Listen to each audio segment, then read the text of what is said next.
Bonjour et bienvenue à ce What the fuck Kev Solo. Non, moi c'est fort ça, Chris. J'ai l'impression que c'est fort. En tabarnak, on va réduire le volume. Ok. Moi j'ai touché à mes boutons. On commence. 1, 2, 3. Bonjour et bienvenue à ce What the fuck Kev Solo. Le meilleur podcast de gars tout seul dans son appartement. Le meilleur podcast. Je tiens à dire qu'aujourd'hui, je me suis dit, gars, man, on va recommencer à faire des podcasts en live sur Twitch. Le problème, c'est que je suis assez lâche, moi, dans la vie. Je suis un peu paresseux. On est bien. On va pas vous mentir. Je suis paresseux. J'aime ça faire les affaires le moins d'efforts possible. Mais là, je suis comme, hey, man, on recommence à faire ça. Le monde avait du fun. Ils jasaient en live. Ça faisait de quoi à faire. Tant qu'à avoir un Twitch, fais-le. Hein? Pourquoi pas le faire? Fait que bonjour au monde qui sont en train de m'écouter en ce moment en live à genre 4h30. 4h30. C'est son rêve parce que moi, les podcasts, je les tourne pas à des moments précis de ma journée. Tu sais, ces podcasts-là, je suis supposé les tourner à genre midi. Il est 4h30. Là. J'ai fait d'autres affaires. Là. J'ai fait du ménage. J'ai fait d'autres shit. Ça fait que vu que j'ai comme pas d'horaire de streaming, je l'annonce pas, man. Fait que faut que t'actives les notifications pour avoir une notif, là. Je l'annonce. Je vais juste partir un live, je tourne des podcasts. Puis les lives durent pas plus qu'une demi-heure, là. Tu sais, c'est... On a rien à faire, effectivement, man. Quand t'as rien à faire, dude, t'as rien à faire. C'est ça qui arrive. Je voulais encourager mes projets, le podcast. Je suis un podcasteur, la gang, depuis... Ça fait combien de temps que je fais du podcast? Je pense que ça doit faire 4 ans, d'autres. Je pense que c'est 2018, le premier crise de podcast. Bref, si vous voulez encourager le podcast, plusieurs façons de le faire, c'est ça sur patreon.com/whatthefuckkev. Vous avez accès même en ce moment. Je fais des behind the scenes du documentaire Le Violonneux avec le violon gay. Si vous voulez voir ça, allez sur patreon.com/whatthefuckkev. Sinon, vous pouvez devenir membre YouTube ou si vous êtes sur Twitch en live, vous pouvez vous abonner. Vous pouvez follow aussi. Si vous avez Amazon Prime, vous pouvez vous abonner gratuitement. Toutes des façons de supporter monétairement, sinon juste en parler au monde. Si dans le char avec tes amis, tu t'en vas en Gaspé, là. Mets mes podcasts. Il y a genre 4 personnes au Québec qui vont faire ça. Surtout que l'été est terminé, là. Oh, man. Mise à jour sur mon propriétaire. Je sais que... c'est un podcast qui a intrigué beaucoup de gens. Là. J'ai vu les commentaires. Je regarde pas souvent les commentaires de mes vidéos, de mes podcasts. Je sais que de temps en temps, là, mais au début de ma carrière, je regardais tout le temps les commentaires. Là, à cette heure, je suis comme, je comprends que le monde aime ou aime pas ça. Là. Le problème quand tu regardes des commentaires, c'est que t'as beau avoir 13 commentaires positifs, t'en as juste un négatif. C'est ce négatif-là qui te fait fucking chier pendant 2 semaines. Fait que j'ai comme un peu arrêté de regarder trop les commentaires. Mais pour celui justement des rénovictions, je voulais voir vos commentaires parce que ça l'a aidé beaucoup de monde. Il y a beaucoup de monde qui m'ont parlé de ça ou qui ont vu le podcast. Puis même quelqu'un qui a écrit « Dude, pourquoi t'as pas sorti ça il y a 2 semaines? » J'étais dans cette situation-là, moi, câlisse. Ça, j'ai trouvé ça drôle en tabarnak.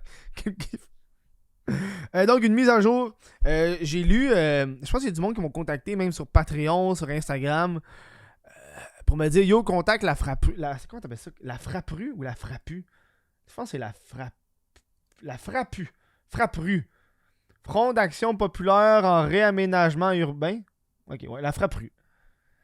La frappu, c'est comme eux un peu qui s'occupent des... c'est ça, c'est un front d'action populaire en réaménagement urbain, ça. Puis j'ai appelé la fille. Super gentille, super serviable.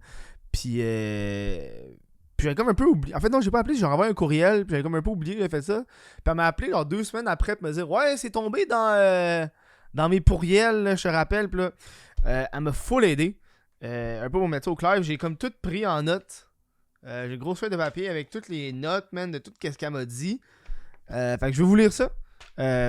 Un petit résumé de ce qui s'est passé avec mon propriétaire. Mon propriétaire, des menaces de rénoviction. Il est venu chez nous. Il a fait hey, on va augmenter le loyer à 1300$. Si tu veux pas, on va te crisser dehors d'ici 4 mois.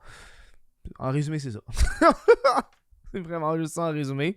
Fait que là, elle m'a dit tout ce qu'elle m'a dit. Puis On vient parole. Elle m'a dit que dans le fond, le propriétaire peut pas augmenter le loyer. Il peut juste augmenter les loyers après les rénovations. Puis ça m'a comme un peu aidé parce que j'avais lu ça justement. Que si ton propriétaire il te rénove. En théorie, s'il te rénove, mettons, genre ton bail est en juillet, là, puis il fait les rénovations en septembre. Là. Septembre, ben, septembre, octobre, novembre, décembre, janvier, février, mars, avril, mai, juin, juillet. T'as jusqu'au prochain bail, en théorie. Mais elle m'a dit que c'est une autre affaire, fait que comme, c'est pas la même chose que ce que j'ai lu au niveau du tribunal du logement, mais gars, c'est chill. Aussi, au niveau des tout ce qui est changement, elle m'a dit de demander des factures parce que j'ai le droit de demander des factures. Je suis pas au courant, man. Tu sais, le propriétaire va faire des rénovations parce qu'il m'a dit qu'il allait faire des...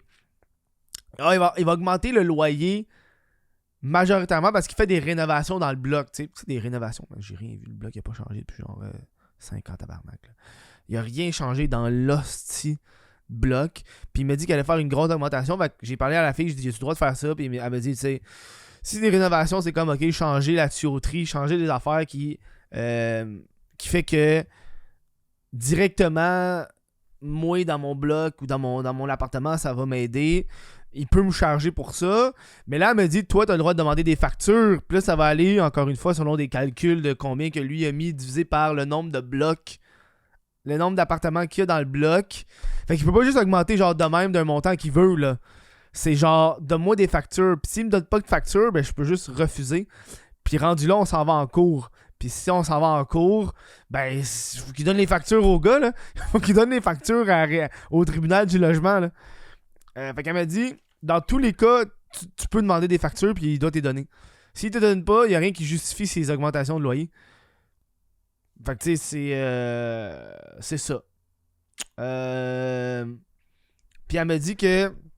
Parce que moi, dans le fond, j'ai peur parce que moi, mon loyer est en septembre. Puis j'ai vraiment peur que ce septembre qui s'en vient, là, fait qu'à la fin du mois, là, l'augmentation de loyer, ce soit genre de 150$ ou quelque chose de même, puis qui fait un chiffre extravagant pour dire ah ouais, on a fait les rénovations, mais moi j'ai jamais reçu la notice, si tu veux. Puis elle m'a dit, elle m'a vraiment dit, gars, refuse, puis rendu en cours, il va falloir qu'il prouve que tu l'as reçu. que t'as reçu la notice. Fait que j'ai jamais reçu la notice. Fait que c'est un courrier recommandé ou peu importe. Puis sachant, eux, ils envoient tout le temps des courriels. Puis ça finit tout le temps aussi dans mes pourriels. Parce que c'est comme du spam, man. Ils envoient tellement de petits courriels que genre les courriels urgents se retrouvent dans ma boîte de spam. Ce que je trouve fucking cave. Aussi, une affaire que... parce que moi, c'est une entreprise qui a mon bloc. Puis j'étais comme, tu sais, parce qu'il y a plusieurs façons qu'un propriétaire peut reprendre possession du bloc appartement. Puis elle m'a dit, dans le fond, attends, je l'ai ici, là. La reprise du logement ou changer le logement, tu sais, mettons, modifier un 4,5 en 2,5. Mettons, là, ce qui serait... Tu pourrais pas faire ça dans mon appart, là. Ça marche pas, c'est comme un couloir, puis tu peux pas faire ça. C'est une firme chinoise, exactement.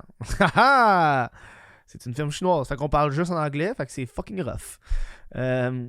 Puis c'est une entreprise. Puis là, j'ai demandé, gars, pour la reprise du logement, c'est classique. Genre, ah ouais, mon enfant veut habiter dans ton appart. Fait que décalisse. Fait que légalement, je devrais partir, tu sais. Mais elle me dit que, vu que c'est une entreprise qui est sur mon bail, ben l'entreprise a pas de kid. C'est une entreprise. L'entreprise peut pas faire ça. Fait qu'une entreprise ne pourrait pas faire ce genre de reprise-là. C'est ça qu'elle me dit. Puis je suis comme, ben, ça serait logique. Ça serait logique. Puis là, encore une fois, il faut qu'il donne des... plein de recours un peu monétaires. S'il m'amène ailleurs, il faut qu'il me paye le nouveau... des dédommagements. C'est le mot que je cherchais. Dédommagement. Puis là, elle m'a dit... Attends, elle m'a dit... au niveau des évacuations, 10 jours avant les travaux, moins de 7 jours... J'ai écrit tellement mal, là. Plus 7 jours, 3 mois... Ok. Moins de 7 jours, c'est 10 jours d'avance, puis plus que 7 jours de rénovation, c'est 3 mois d'avance. Puis je peux demander c'est quand que les travaux vont être faits, c'est quand ils vont être finis, l'indemnité, toutes ces affaires-là. Puis après ça, elle m'a donné comment aller sur le site du tribunal du logement pour, si jamais il y a une affaire au niveau du tribunal du logement, comment modifier puis mettre des trucs. Fait qu'en gros, c'est ça, ma discussion que j'ai eue avec. Puis, ce qui se passe en ce moment, c'est que la balle est dans le camp du propriétaire parce que mon propriétaire a fait des menaces. Ça fait. m'a fait un deadline de genre. Réponds-moi d'ici 2 semaines parce que si t'acceptes mon offre, si je paye toi et les avocats, ça change rien pour moi. C'est ça que je vous disais la dernière fois. Puis ça fait 2 semaines que ce délai-là a été dépassé. Puis il s'est rien passé. Fait que moi, en théorie, j'ai rien à faire parce qu'il y a rien qui a fait. Il a juste fait des menaces, mais il a pas fait de trucs d'action concrète pour le moment. Fait que moi, j'attends, je suis comme en stand-by. Puis, la Frappru m'a demandé l'autorisation, mais tu sais, ils m'ont contacté, mais ils m'ont dit tu nous donnes-tu accès à ton blog? Parce que j'imagine qu'ils n'ont pas le droit de rentrer dans un blog de même sans l'autorisation au moins d'une personne, tu sais. Puis là, je leur ai ouvert la porte, puis ils sont allés faire du porte-à-porte dans mon bloc pour donner des papiers, puis donner des trucs. Parce que s'il fait ça à moi, il fait ça à tout le monde. Puis, man! Mon quartier de Montréal est en train de. C'est quoi le terme, esti? Pas en bourgeoisie, là, mais il y a comme un terme, la gang. Tu sais, là, le terme. Gentrifié. Gentrifié, c'est ça. Mon bloc est en train de se gentrifier. Mon bloc est en train de se gentrifier, man. C'est fucké. Parce que moi, je suis dans un quartier multiculturel de Montréal. Et je suis. Pour de vrai, ça fait quoi? Ça fait 5-6 ans que j'habite ici. Là. Et j'ai toujours été la seule personne blanche du bloc. Toujours été. J'ai jamais croisé d'autres personnes blanches de tout le bloc. Là. Il y a beaucoup d'immigrants. Je pense que mon voisin d'en face. Ben, mon voisin d'en face, c'est un immigrant qui vient juste d'arriver à Montréal. Il vient des États-Unis. Avant, il habitait au Brésil. T'sais. Puis il vient d'arriver ici. Puis il parle anglais, il parle brésilien. Oui, non, il vient du Portugal. Non, il vient du Portugal, pas du Brésil, du Portugal. Bref, en tout cas. Puis là, il apprend le français là, entre-temps, puis il connaît pas full le français, mais il prend des cours. Fait que... Puis, no shit, il y a 2 semaines, j'ai croisé d'autres personnes blanches, puis je me suis dit, dude, what the fuck? J'ai vraiment fait, what the fuck? J'ai croisé d'autres personnes blanches dans le bloc, là. Genre du monde qui habitait là, du monde bien habillé, genre quasiment des étudiants, mais je leur donnais peut-être début vingtaine, mettons 24 ans, genre. Tu sais, ça n'a pas l'air des étudiants, on dirait qu'il y avait une petite job stable, je suis comme eux, doivent payer cher en tabarnak, leur hostie de loyer, man. Parce que je les ai jamais vus, pis c'est sûr qu'ils sont venus, pis ils ont pogné un loyer qui s'en calissait, là. J'étais comme, holy fuck, dude. La gentrification de mon bloc a commencé parce que mon proprio il commence à augmenter les loyers là, dans les apparts puis il crisse le monde dehors là, du monde ça fait fucking longtemps qu'ils sont là puis il y en a qui sont partis là, il y a du monde qui sont vraiment partis. Il y a du monde qui sont partis puis il a augmenté à 1300 1400. Je sais, Portugal, Brésil pas la même astuce de langue là. Je sais pas pourquoi j'avais Brésil en tête mais c'est le portugais parce que je me suis rappelé que j'ai demandé je voulais qu'il me recommande un resto portugais à Montréal, mais je voulais pas manger du poulet portugais. Puis ça m'est comme revenu en tête. J'étais comme holy fuck, puis justement, la fille de la Frappée me disait que dans le bloc, justement, il y a la grosse gentrification dans le quartier. Qui est comme un peu dommage. Parce que moi c'est ça que j'aime de mon quartier, c'est que c'est vraiment multiculturel. Là. C'est fucking multiculturel. Il y a rien de québécois ici, là. Genre, il y a beaucoup de restos. Pour de vrai, il y a des restos de toutes les cultures dans mon quartier. Et c'est ça que j'aime, personnellement, tu sais. Puis ces restos-là commencent à fermer, puis commencent à ouvrir des shit un peu plus genre huppés. Puis je suis comme, c'est pas tant cool, ça. J'aimais ça, mes petites affaires random, man. Tu sais. Fait qu'on est comme dans ce genre de bataille-là pour le moment, là, de qu'est-ce que je fais. Man. Parce que j'ai pas envie de partir. Pis, hey man! Oh! Ok, je viens de penser à ça. Il y a quelqu'un qui m'a envoyé un DM sur Instagram. Pis il m'a dit, yo, ton propriétaire, c'est-tu ce gars-là? Pis c'était lui. Pis ce gars-là, faut que je vous le lis. Qu'est-ce qu'il me dit? Ah non, j'allais pas mon téléphone. Il est là, je pense qu'il y a plus de batterie. Le gars, c'est le même propriétaire que le mien, là. Il est pas dans le même quartier, c'est le même propriétaire. J'ai juste parlé de mon propriétaire, puis le gars, il a fait, c'est ce gars-là.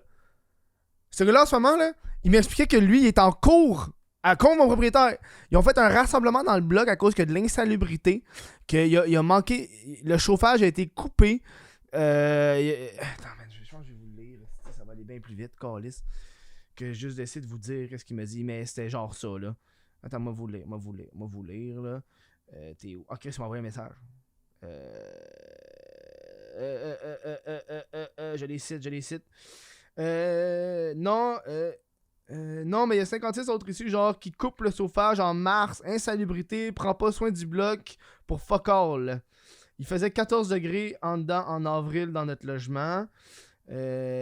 Par ça, il a dit que y a un dossier qu'ils ont fait ensemble. Tous les blocs ensemble, ils ont fait un dossier au tribunal du logement contre le proprio. Puis c'est ça. Le même propriétaire, c'est un trou du cul. Oh man.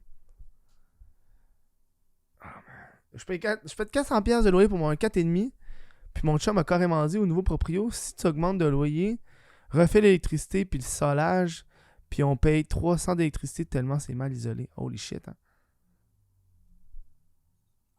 Man. Mais pour de reste, c'est fucking cave parce que ce proprio-là, faut que t'ailles sur leur site internet à eux pour leur faire une plainte, puis c'est des problèmes.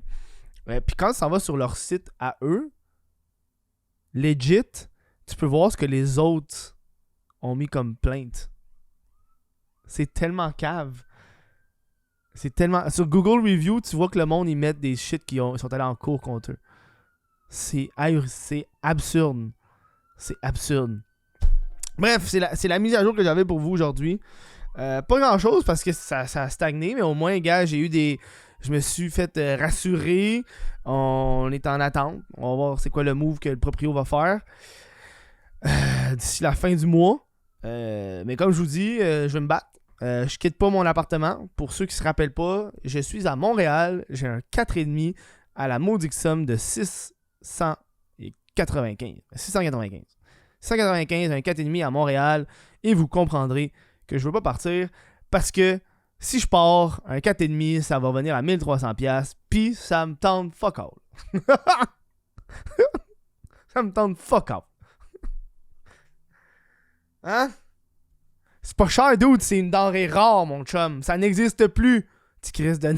Ça n'existe plus. C'est fini. Oh, God. Bon, je vais vous laisser en prenant le temps de remercier les Patreons. J'ai encore oublié de faire la mise à jour des noms, mais c'est pas grave.